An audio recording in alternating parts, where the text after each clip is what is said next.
Let's take a look at changing the settings on the MyWitness camera. There's two ways to do it. The first way is a simple and quick way. The second way is to fully load the card into the software. We've already got the card in the computer, so the next thing we need to do is load the settings in so we can change them. So click on the cog. In this case the card is already selected, but there's the card. You might have to go to a drop down box and find the card. Once you've found the card, click on config.dat and then click on open. That will take you straight into the settings. And a simple change, for instance, is now we're in the winter, so let's turn summertime off and let's go from 48 hours to say 24 hours for our parking mode timer. Click apply, click OK. That's it, it's done. You can take the card now, put it in your camera, and the new settings will take effect. The other way is to load the card into the software. To do that, you go to your folder, you find the card in your drop down box. There are all your folders, click open. Once you've done that, go to your settings menu.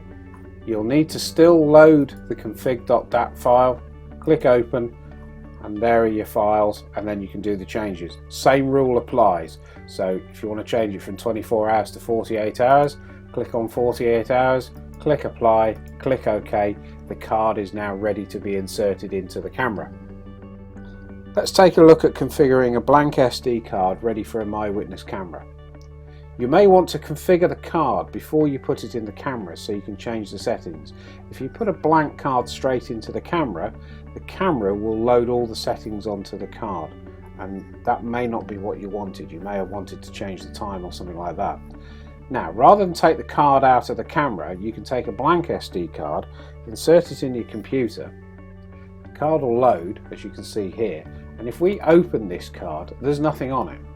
So as you remember in the last clip, you saw that I could load this card in and then select the config file. I'm not able to select the config file here because there is no config file. So what we need to do is go to the cog, find the SD card, which in this case is called blank, and we can't open it still. That doesn't matter. Click on cancel and the setting screen will preload.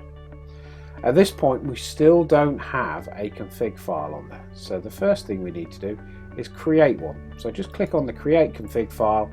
It will ask you what name you want. In this case you leave it as that name. It'll ask you where you want it to go. If you don't want it to go to the blank one, you can choose. In this case we do, and then click save. Now as I click save, you'll notice a config file will appear down here in the SD card. So save, and there's our config file. Now the config file has been saved according to all the settings that are in here now. Prior to saving or creating a config file, if you want all of the settings in everything as default, click on default. Make sure that default is everywhere on there. You don't have to do it on every page, but I'd like to.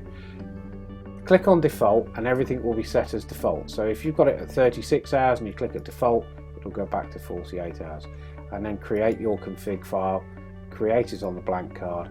Now it's already existing, just replace it. Everything now is set on that card as default. However, we want to make some changes.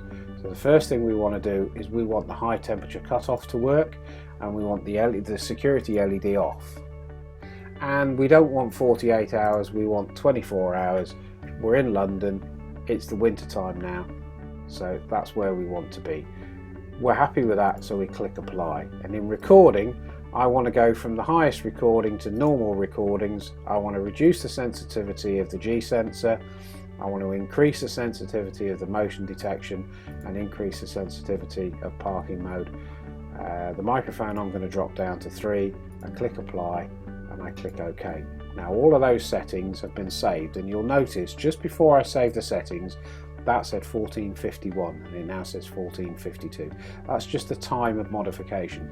So if it changes, you know you've made a change.